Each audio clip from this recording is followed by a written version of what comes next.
মনে হচ্ছে আমার এই গরমে কালো হতে আর বেশি দিন বাকি নেই।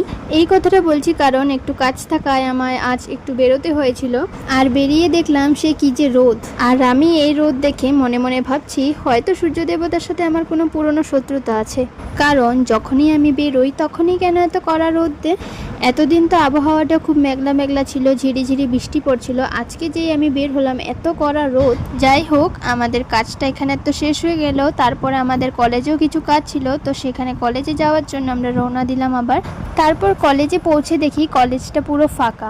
সেখানে পৌঁছে দেখি স্টুডেন্টরা তো নেই, কিন্তু আবার দেখি টিচাররাও বিজি অনেক, তাদেরকেও খুঁজে পাচ্ছি না, কে কোন স্যার কোথায় আছে, কোন ম্যাম কোথায় আছে, তার জন্য অল্পখানি ওয়েট করলাম। ফাইনালি এবার কাজটা শেষ হয়ে যাওয়ায় আমরা আবার বাড়ির দিকে রওনা দিলাম। আর এখানে আমি আমার বন্ধুটাকে বলছি যে একটু ঠিকভাবে ভিডিওটা করে দে। তারপরে কম্পিউটার দোকানে আবার একটু কাজ ছিল, সেখানে এসে আরেকটু কাজ করলাম। আর যারা আমার ভিডিওটা এই পর্যন্ত দেখেই ফেলেছো তারা প্লিজ একটা লাইক কমেন্ট করে দিও, তাহলে একটু মোটিভেট হবো আর একটু ভিডিও করতে।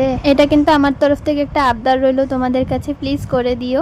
আচ্ছা, তো এবার বাড়ির দিকে আস্তে আস্তে রওনা দিলাম ফাইনালি। তো বাড়ির পথে যাওয়ার এই যে আমাদের এখানে সবজি বাজার, সবজি নিয়ে বসেছে অনেক। তারপরে আমি বাড়িতে এসে পড়লাম, আর ভিডিও করলাম না আজকের জন্য, এতটুকু। টাটা।